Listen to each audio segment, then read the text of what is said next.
All right, here we are, back on the hotline on AM 1240 WAGN. Good afternoon, everyone. I'm checking Newzjunky to see some of the other things going on. A $25,000 scratch-off winner sold at Vin's Tavern up in Ogdensburg.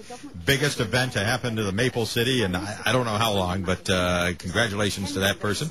A couple of appointments over at City Police. You heard about Gary Cummings being the new police chief. Cheryl Clark will be the captain. Lieutenant Clark becomes Captain Clark right now, and congratulations to her as well. Both of them will be introduced tonight. One of the topics tonight at the council meeting, this is kind of I mentioned it the other day. Well, wait a minute. No, it happened Friday afternoon, so I didn't have a chance to talk about it here. Yeah, well, we got this memo last week from the city comptroller with 8 properties or buildings that the city is going to take title to because there was a tax sale held 2 years ago and nobody redeemed it during the ensuing 2 years. 6 of them were houses, including a nice duplex on Holcomb Street. And one of them is the building that houses Dr. Strange Tattoo Parlor, Strangeland it's called, over on Factory Street. And that's a kind of a Watertown institution, which obviously once the city takes over, we vacate the buildings and then put them up for auction. And the other one was that there's a warehouse on West Main, 748, I think, West Main, that used to be the tramway company, and it's been used by that storage, Fortran Storage, I think, in more recent years to store cars from people who are overseas. Well, that is now city property, or will be as soon as the deed is filed. The period for redemption has passed, so and that's kind of a nice building. So anyway, I went over there the other day just to see if there was anybody there, like, did you know you lost this building type thing, and the door was ajar.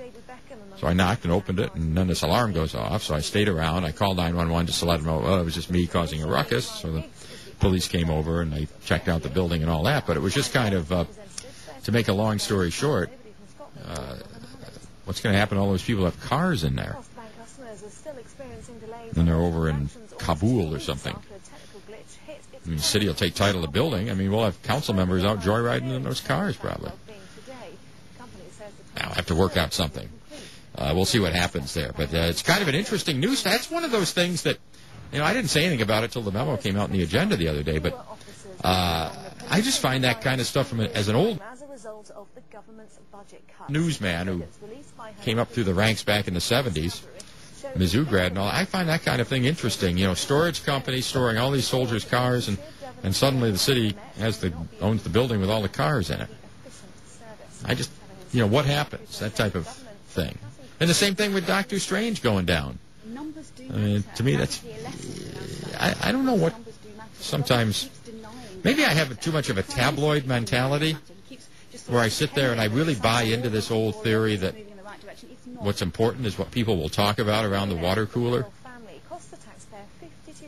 And that type of thing. So I sometimes think I'm kind of like an anachronism as far as, well, I'm not really a journalist anymore. I'm an unlicensed journalist, or just a blogger. That's the new name. But kind of a couple of interesting stories there. We've got to try to work through that to see what happens next. But far be it from me to tell anyone what's news and what isn't, but I remember the days I used to work weekends, and somebody comes along with a story, an easy story like that to do. Wow. But a lot of times they don't want to do that because if the people involved are sponsors, and there's a lot of ads on TV for that company, they don't like to get in the middle of that either. That's why you never do stories on car dealers unless you absolutely have to, or certain other types of things. You don't want to offend a potential client. We'll see what happens. 755-12. But if there's any good, if there's any good cars in there, we'll check it out. Any tricked up cars with fancy rims or something like that. 755-1240, the phone number, and we'll take this call and see what's going on. Good afternoon, Hotline.